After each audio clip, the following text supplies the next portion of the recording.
እዚህ ትግራይ ሆራይዘን በምዕራብን ምብራቅን ትግራይ ከቢድ ወታደራዊ ወጥረታት ተጸብጺበመሎም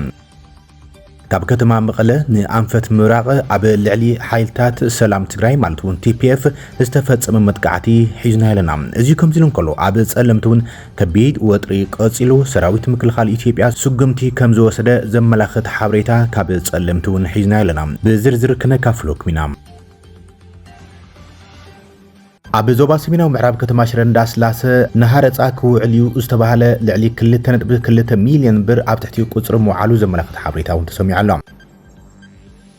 ኣብ ዞባ ቀረን ኣፍሪቃ ዘሎ ፖለቲካዊ ወጥሪ ናብ ሓድሽን ኣዝዩ ሓደገኛ ምዕራፍን ይሰጋገር ከም ዘሎ ዘመላኽት ጸብጻብ ምውፅን ኣብ ዞባ ቀረን ኣፍሪቃ ካብ ዝርከባ ኣገደስቲ ማለት እውን ስትራቴጂካዊ ኣቀማምጣ ዘለዎን ሃገራት ሓንቲ ዕልዋ መንግስቲ ከም ዝተወጠነ ዘመላኽት ሚስጥራዊ ዝተባሃለ ሓበሬታ እውን ወፅሎም። ዩጋንዳ ድሕሪ 19 ዓመታት ሰራዊታ ካብ ሶማልያ ንምስሓብ ወሲና። ኣብ ክልል ኣምሓራ አንጻር ሰራዊት ምክልኻል ኢትዮጵያ ዝዋግኡ ዘለዉ ጉጅለ ዕጡቃት ፋኖ ናብ ሓደ ጥምረት ከም ዝመፁ እናተገለጸ እዩ። ብዛዕባ እዚ ድማ ብዝርዝር ክንነግረኩም ኢና። ሰላምታና ይረሳዕናን ዝኸበረ ሰላምታና ኣብ ዘለኹም ይብጻሕኩም። ነዚ ሰዓት ዝዳለናዮም ዜናታት ኢና ቀንዲ ነጥብታት ኣላሊናኩም። ትግራይ ሆራይዘን ሰብስክራይብ፣ ላይክ፣ ሼር እንዳገበርኩም ዜናታትና ክሳብ መወዳእታ ተኸታተሉም።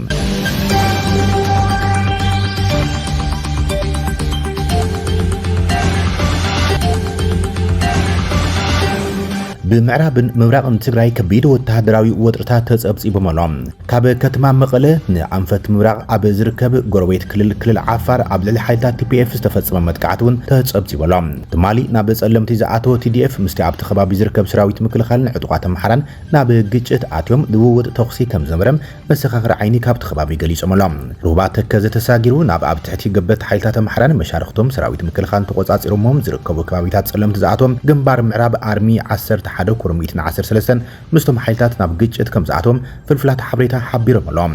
ወገን አዲስ አበባን ተጻባዕቲ ሓይልታት ቲዲኤፍ ዝኾኑ ወገናትን ነቲ ኣብ ጸለምቲ ዘጋጠመ ግጭት ዕጡቃት ሓይልታት ኣቀዲሙ ቲዲኤፍ ኣጥቂዑ ብምባልዮም ኣብ ማሕበራዊ መራኸቢታት ጸብጺቦም ዘሎም። በቲ ዘጋጠመ ጎንጽ ድማ ካብ ክልቲኦም ተጻባዕቲ ወገናት ሰብኣውን ነዋታውን ኪሳራ ከም ዘጋጠመዮም እቶም ፍልፍላት ዝገልጾም። ይኹን እምበር ብወገን ህወሓት ኣብቲ ዘጋጠመ ጎንጽ መሰረት ብምግባር እዚ ዜና ክሳብ ዝዋደድ ዝተባሃለ ነገር የለን እዮም።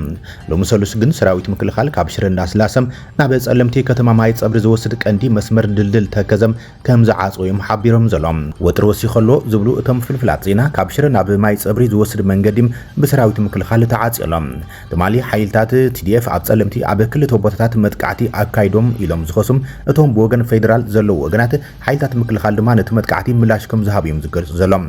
ሎሚ 19 ጥሪ ድማ ወጥሪ ብኻልእ ኣንፈት ወሲኸሎ ተባሂሎም። ትግራይ ሆራይዘን መቐለ ካብ ዘለዉ ፍልፍላታ ብቴሌፎን ዝረኸበ ሓበሬታ ብርግጽ ቲዲኤፍ ሓያል ምጥንኻርን ምትእኻብ ሓይልታቱን እናግብረ ከም ዝቐነን ካብ ስልጠና ዝወፁ ኣሃዱታቱ ናብ ግንባር ምዕራብ ከኣቱ ከም ዝተገብረ ይሕብሩሞም። ቲዲኤፍ ናብ ግዛኣቱ ጸለምቲ ምእታው ብምርግጋጽ ዘገርም ወይ ድማ ዝተፈለየ ዜና ከም ዘይኮነ እዮም ዝሕብሩ። እቶም ንቲዲኤፍ ቅርበት ዘለዎም ፍልፍላት ዜና መንግስቲ ፌደራል ንሕገ መንግስታዊ ግዛኣታትና ብመሰረት ዝኣተወ ስምምዕነት ከረክብና ዘይከኣለን እቶም ዝሕግዞም ዕጡቃት ኣምሓራ ዘይወፁን እንተኾይኖም ብሓይሊ መሬትና ምምላሱ ዘይተርፍ ምዃኑ ክፍለጥ ኣለዎ እዮም ዝብሉ። እዚ ድማ ነቲ ኣብ ጸለምቲ ተፈጢሩ ዘሎ ከቢድ ወተሃደራዊ ወጥሪ ትኽክል ምዃኑ እዮም ዘረጋግጾም። ኩናት ብዛዕባ ምክያዱ ግን ዝርዝር ሓበሬታ ኣይነገሩናን እዮም። እዚ ከምዚ ኢሉ እንከሎ ድማ ካብ ርእሰ ከተማ ትግራይ መቐለ ንኣንፈት ምብራቅ ኣብ ቀረባ ርሕቀት ሓያል ወጥሪ ከም ዘለውን ተሓቢሮሎም።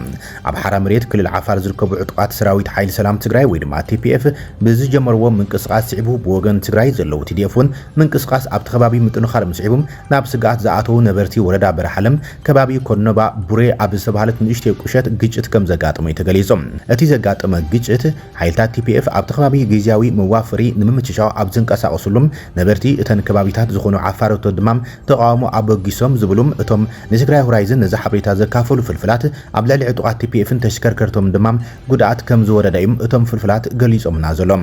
ሓይልታት ቲፒኤፍ ነቶም ብእምንን ካልኦት ነገራትን ዘጥቅዕዎም ዓፋረቶት ብሰላማዊ መንገዲ ከረድእዎም እንትፈትኖም እቶም ዓፋረቶት ግን ከባቢና ንናይ ደገ ዕጡቃት መዋፈሪ ኣይንፈቅድን ኢና ኢሎም ዕግርግር ከም ዝኣተውዮም እቲ ሓበሬታ ዘረድም። እዚ ድማ ኣብቲ ከባቢ ዘይተሓሰበ ካልእ ወጥሪ ዕጡቃት ክፍጠር ምኽንያት ኮይኑሎ ይብሉም እቶም ፍልፍላት ዜና።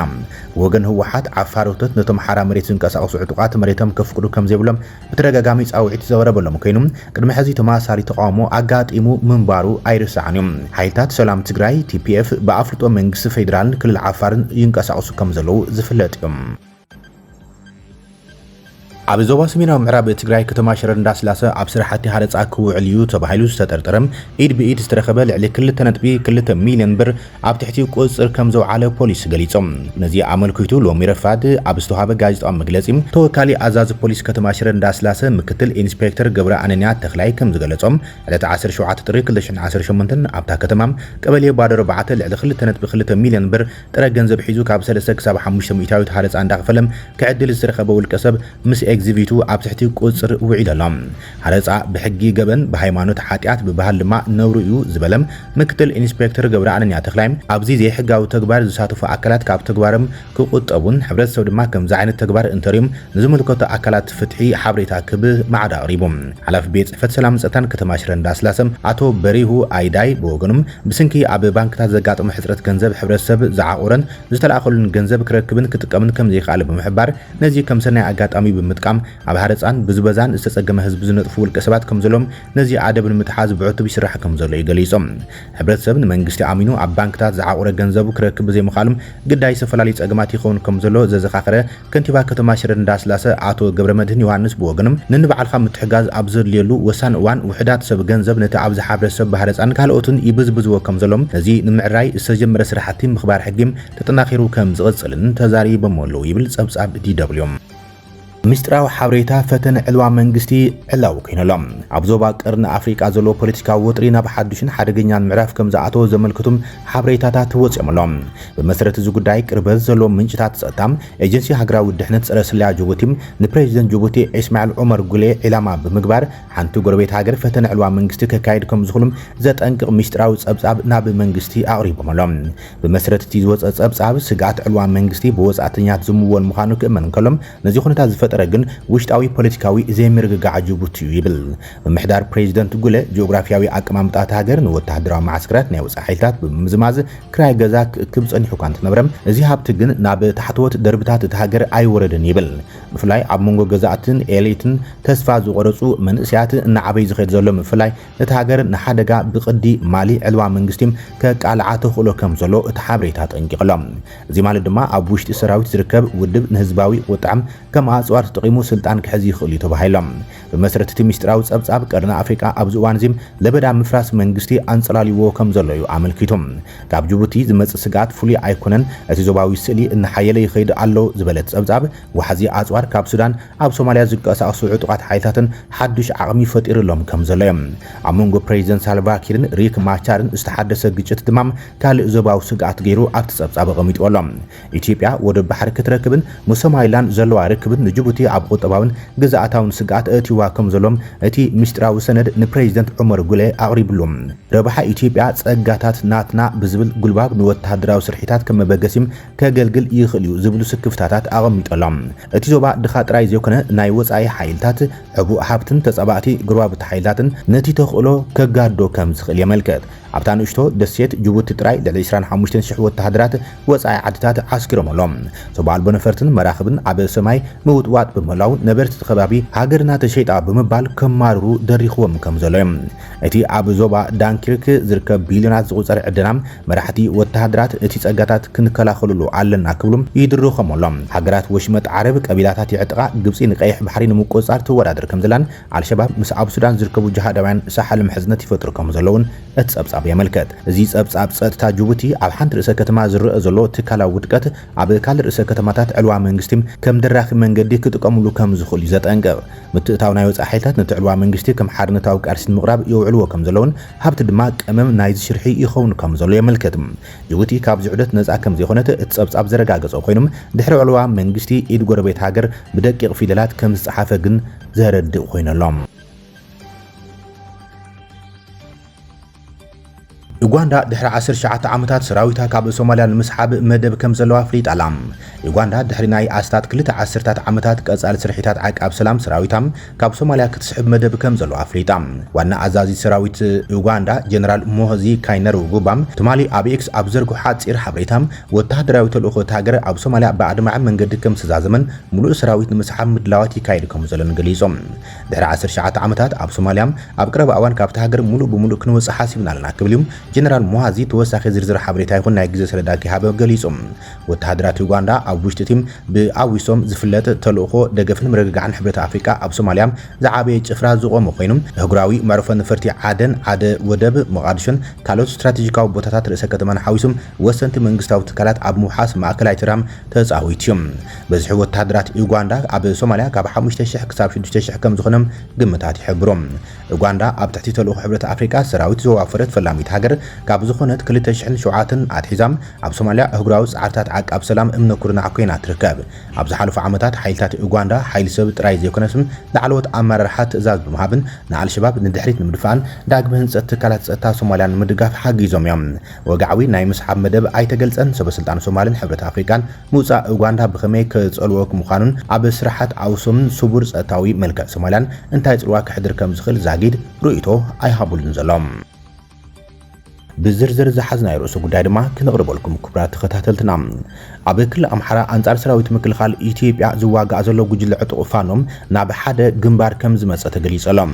ኣብ እዋን ጆኖሳይዳል ኩናት ትግራይ እውን ኣብ ጎኒ ሰራዊት ኢትዮጵያ ተሰሊፉ ዝዋጋእ ዝነበረ ዕጡቕ ፋኖም ንልዕሊ 2 ዓመታት ብዝተፈላለዩ ኣስማት አንጻር መንግስቲ ኢትዮጵያ እናተቃለሰ መጽሎም ሕዚ ድማ ኣብ ትሕቲ ሓደ ውዳበ ከም ዝተኣኻኸቡ ተገሊጹ ዘሎ ብዘመነ ካሴ ዝምራሕ ብሄራዊ ሓይሊ ኣምሓራ ፋኖን ብእስክንድር ነጋ ዝምራሕ ናይ ኣምሓራ ፋኖን ብሓባር ሓደ ጥርንፍ ውዳበ ከም ዝመስረቶ ፍሊጦም እቲ ብሄራዊ ምንቅስቃስ ኣምሓራ ፋኖ አፍ ብን ተባሂሉ ዝተጸዋዕ ሓዱሽ ጥርናፈም ካልኦት ሓይልታት ፋኖውን ተዋሂዶም ዝመስረትዎ ምዃኑ ሓላፊ ርክብ ህዝቢ ናይቲ ጥርናፈ ኮይኑ ዝተመዘዘም ኣስረስ ማሬ ንቢቢሲ ተዛሪበሎም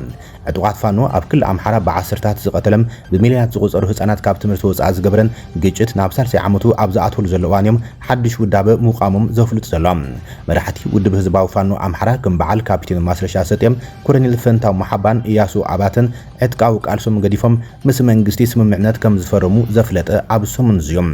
ዶክተር ዳንኤል ሽሙ ዝተቀየረ ምዃኑ ዝገለጸ ቢቢሲ ኣብ ሰላም ጸጥታን መጽናዕቱ ከም ዘካይደን ኣብ ንጥፈታት ኣቋማ ዕጡቃት ፋኖ ድማ ዝተፈላለዩ ጽሑፋት ኣሕቲሙ ይብል ዕጥቃዊ ቃልሲ ዕጡቃት ፋኖም ዝተፈላለዩ ጉጅለታት ሕቶም ሓራይሎም ዝቆጸርዎ ሒዞም ካብ ታሕቲ ዝለዓሉ ምንቅስቃሳት ከም ዝነበሩ ይገልጽ ከምውጽ ድማ ኣብ ኩሉ ቦታታት ብዙሓት ዝተፈላለዩ ጉጅለታት ከም ዝነበሩም እቲ ተመራማሪ ይዛረብ መሪሕነት ዕጡቃት ማእከላይ ትእዛዝ ዘይብሉን ንከምውን ዘይተማእከለ ምንባሩ ይዝጠቀስ ተመራምርቲ ኣትርሳው ነጮን ያሬድ ደበበን ኣብ ለካቲት 2016 ኣብ ዘውጽኦ ጽሑፍ ትሽዓተ ዝተፈላለዩ ጉጅለታት ፋኖ ኣብ ዝባ ከም ዝቀሳቀሱ ኣመልኪቶም ነይሮም ኣብ መንጎዞም ሓይልታት ዘሎ ርክብ ልሕሉሕ ምዃኑን መብዛሕትኦም ንኣሽትን ብገዛ ርእሶም ዝምርሑን ከም ዝኾኑ ይጠቅስ ነቲ ሓሳብ ዝድግፍ ዶክተር ዳንኤል እውን ሕቶ ኣምሓራ ኣብ ዝብል ፍልሊ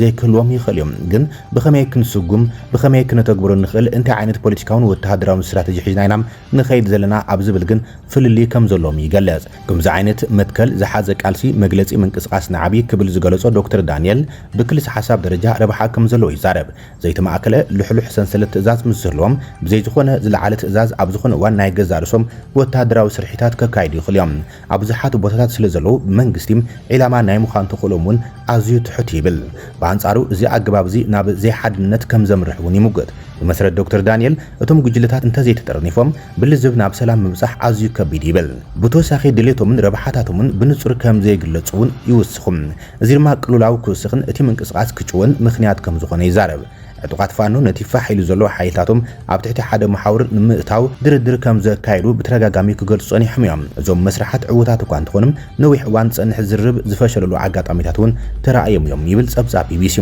ዶክተር ዳንኤል ኣብ መንጎ ዕጡቃት ፋኖ ዝነበረ ፍልሊም ኣዝዩ ሰፊሕ ምዃኑም ደም ዝጸሙን ንሕድሕዶም ዝቃለሱን ምዃኖም ይዝክር ባንታዩ ሽፈራው ጆን ኢሻማን ኣብ መወዳእታ ዝሓለፈ ዓመት ብዛዕባ ሓድነትን ምክፍፋልን ዕጡቃት ፋኖ ኣብ ዘውጽኦ ጽሑፍ እቶም ጉጅለታት ኣብ ስነ ሓሳብን ፖለቲካዊ ዕላማን ፍልሊ ከም ዘለዎም ጽሑፍ ጽሒፎም ነይሮም ብእስክንድር ነጋ ዝምራሕ ኣፍሃድ መንነት ኣምሓራ ምስ ኢትዮጵያውነት ዝተሓወስዮም ብምባል ኣምሓራ ንነብሶም ካብ ኢትዮጵያ ፈሊዮም ክርእዋ ይህብሎም ኢሎም ከም ዝኣምን ጠቒሶም ኣረኣያ ናይቶም ብተጻራሪ ወገን ዘለዉ ዕጡቃት ኣብ ብሄራዊ መንነት ኣምሓራ ስሩ ዝሰደደ ምዃኑን እቶም ጸሓፍቲ ኣመልኪቶም እዮም እዚ ኣረኣያ እዚ ኣብ ክንዲ ንሃገራውነት ኣምሓራ ከም መንገዲ ዳግመ ህንጸት ኢትዮጵያውነት ዝርኢም ንህላውን ረብሓን ኣምሓራ ቀዳምነት ዝህብ እዩ ክብል እቲ ክኢላ ይብርህ እዚ ኣምሓራ ወይ ኢትዮጵያውነት ዝብል ክልተ ሓደ ምንጪ ምፍላይ ከም ዝነበረ ይኣምን እንተኾነ እውን ዘባውነት ዓብይ ብድሆ ምዃኑ እውን ይሙገት ንመሓውር እቲ እዚ መን ክመርሖ ኣለዎ ኣብ ዝብል ሕቶ እውን ይንጸባረቕ ከም ዝነበረ ይሙገት ሓላፊ ክፍሊ ርክብ ህዝቢ እቲ ሓድሽ ውዳበ ኣቶ ኣስረስ ውሽጣውን ግዳማውን ምትእታዋት ነይሩ ይብል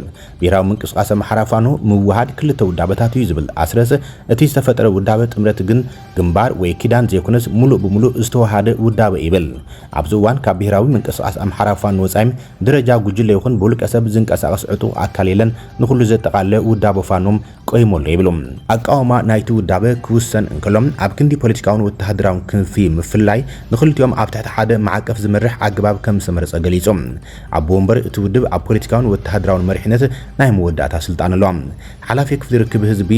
ኣፍብን ዝኾነ ኣስረስ ሙቃም ሓደ ውድብ ብፖለቲካውን ወተሃደራውን መዳይ ርኡይ ለውጢ ከምፅ ይብል ሓደ ካብቲ ዝጠቐሱ ረብሓታት ድማ ሙቃም ትካል ኣረኣያ ሓይልታት ፋኖም ዝቕይር ምዃኑ እዮም ኣብቲ ዞባ ዘለዎ ሓይልታት ካብ ርሑቕ ዘለዎ ምዕራባውያን ከምኡውን ካልእ ዝምልከቶን ጉዳይ ኣለን ዝብል ነዚ ቃልሲ ዝርእየሉ መንፅር እውን ፍጹም ክቕይር ይብል ንማሕበረሰብ ዓለም መንግስቲ ክንኸውን ዕድል ከም ዘለና ብንጹር ዘርእዮም ኣብ ቃልሲ ክንዕወት ከለና ንሃገር ዝእመንን ሓላፍነት ዝስከምን መሪሕነት ውዳብን ከም ዘለና እዩ ዘመልክት ክብል ወሲኹ ገሊፆም ብተወሳኺ ኣብቶም ዕጡቃት ሓዱሽ ምትባዕ ክፈጥርን ከምኡን ህዝቢ ኣብ ቃልሲ ዘለዎ እምነት ክወስኽን ኢሎም ምንቅስቃስ ሓይልታት ፋኖ ዝጽንዐ ዶክተር ዳንኤል ግን ከምዚ ዓይነት መደምደምታ ካብ ምብጻሕ ይቁጠብ ኣብ መጻኢ እንታይ ከም ዝኸውን ክንርኢና ይብልሞም እቲ ካይዳ ዝቕየር ኣይመስለንን እዩ ኣብ ዘለዎ ክቕጽል ይኽእል እዮም ኣብ ዝሓለፈ እዋን እቲ ወፍሪ ከምዚኡ ብምባል ሓብራዊ ወተሃደራዊ ስርሒታት ክካይድ ጸኒሖም እዮም ሕዚ ካልእ ክገብርዎ ዝኽእሉ ነገር ዘሎ ይመስለን ክብል ገሊፆም ከምዚ ዓይነት ዕጥቃዊ ቃልስታት ውፅኢታዊ ንክኸውን ብሓደ ማእከል ክቆጻጸሩ ኣለዎም ዝብል ምጉት ዘለዎ ዶክተር ዳንኤል ሓይልታት ፋኖ ኣብ ነፍሲ ወከፍ ገጠር ከም ዘሎ ይሙግት ብተወሳኺ እቶም ሕዚ ዝተዋሃዱ ጉጅለታት ናይ መወዳእታ ዕጡቃት ፋኖ እዮም ዝብል እምነት ከም ዘብሉ ዝገለጽ ገጋጥሞም ዝኽእል ዝተፈላለዩ ቡድነታት ከም ዘለውን ዘርዚሮም ኣብ ነፍሲ ወከፍ ጎደናታት ዝምታ ይካየደሎም ሰባት ኩሉ ግዜ ይጭወየሎም ግብሪ ኣብ ጎደና ይኽፈለሎም መኻይን ይቃጸላለዋ ኣብ መሬት ዘለዉ ሰባት ተጸጊሞም ኣለዉ ይብል ካብ ዝሓለፈ ዓመት ጥሪ ጀሚሩ ኣብ ክልል ኣምሓራ ዝንቀሳቐሱ ዕጡቃት ፋኖም ምስ መንግስታዊ በዓል መዚ ልምዓት ኢጋድ ሕብረት ኣፍሪካን ሕብረት ኣውሮፓን ወከልትን ይዘራረቡ እዮም ዘሎም ንውድብ ህዝቢ ፋኖ ኣምሓራ ዝመርሕ እስክንድር ነጋውን ቅድሚ ሕዚ ምስ ወከልትተን ትካላት ዝርብ ከም ዝተኻየደ ረጋጊጽ ነይሩ ስምምዕቲ መሰረታ ዝተኸታተለ ዶክተር ዳንኤል እቶም ናብ መንግስቲ ዝተመልሱ መራሕቲ ነዚ ስምምዕ ክኽተሉ ዝኽእሉ እኳ እንትኾኖም እቶም መስርሕ ምፍታሕ ኣፅዋርን ዳግሚ ውህደትን ዝገብሩ ዘለዉ ዕጡቃት ግን ኣብ ዘለዎ ክጸንሑ እዮም ዝብል እምነት የብሉን እቲ ግጭት ናብ ዘተሰላም ከምርሕ ኣብ ዝኽእልሉ ደረጃ ከም ዘይበጽሐ እዩ ገሊጹ ዘሎ ይብል ቢቢሲ ዝሰርሖ ዝርዝር ትንታነም